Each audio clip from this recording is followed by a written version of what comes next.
नमस्कार साथियों, स्वागत है आपका हमारे YouTube channel Patel G S study में। कैसे हैं आप लोग?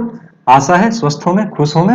साथियों, मैं आज आप लोगों के लिए बहुत ही महत्वपूर्ण टॉपिक लेकर आया हूं, G7, जिसे हम ऐतिहासिक दृष्टिकोण से लेकर के वर्तमान परिदृश्य तक के बारे में जानकारियां प्राप्त करेंगे। तो साथियों, वीडियो को अंत तक देखें और यदि आपने हमारे चैनल को सब्सक्राइब नहीं किया है तो कृपया चैनल को सब्सक्राइब करें और इसके बेल आइकन को अवश्य दबाएं। तो आइए प्रारंभ करते हैं। प्रारंभ में सबसे पहले उसकी स्थापना के बारे में जानकारियां प्राप्त करते हैं। G7 को ग्रुप ऑफ 7 भी कहा जाता है।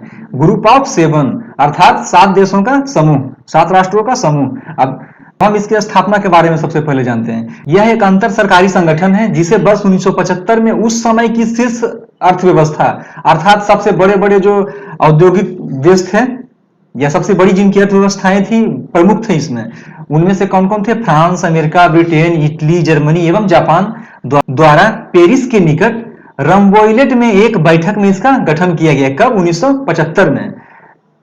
अब अर्थ की दृष्टि से समझते हैं। विश्व के विभिन्न मुद्दों पर चर्चा करने के लिए एक अनौपचारिक मंच के रूप में इसका गठन किया गया। ध्यान देने योग्य बातें हैं कि यह एक अनौपचारिक मंच के रूप में इसका गठन किया गया, जो दशकों से वैश्विक समाज के समक्ष मौजूदा चुनौतियों जैसे कि वित्तीय संकट, आतंकवाद, हथियारों पर नियंत्रण और मादक पदार्थों की तस्करी और भी बहुत कुछ है, उस पर विचार विमर्श करता रहता है। और इसका कोई भी औपचारिक संविधान या निर्धारित मुख्यालय नहीं है। जैसा कि इसका गठन तो किया गया था 1975 में रम्बोइलेट पेरिस में, हालांकि इसका कोई निर्धारित मुख्यालय नहीं है। अब आगे आते हैं, ऐतिहासिक दृष्टिकोण पर नजर करते हैं।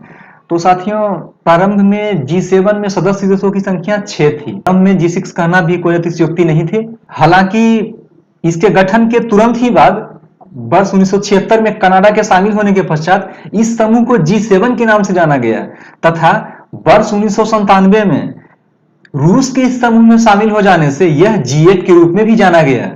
हालांकि वर्ष 2014 में रूस का क्रीमिया विवाद के बाद इसे समूह से निष्कासित कर दिया गया, जिसके बाद यह पुनः G7 कहलाने लगा और अभी तक G7 कहलाता है।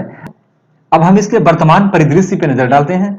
हाल ही में अमेरिकी राष्ट्रपति डोनाल्ड ट्रंप ने G7 को एक पुराना समूह बताते हुए इसमें भारत, ऑस्ट्रेलिया, दक्षिण कोरिया और रूस को भी सम्मिलित करने की बात कही गई है, जिसके अनुसार इस समूह को G10 जा सकता है आने वाले समय में, यदि भारत, ऑस्ट्रेलिया, दक्षिण कोरिया और रूस शामिल होते हैं तो।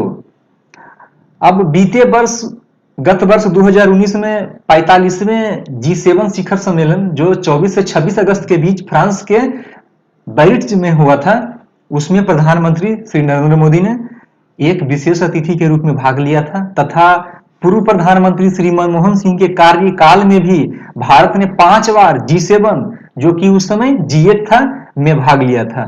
साथियों, यह ऑडियो आर्टिकल कैसा लगा आपको? कृपया कमेंट में अपनी राय अवश्य दें। धन्यवाद साथियों।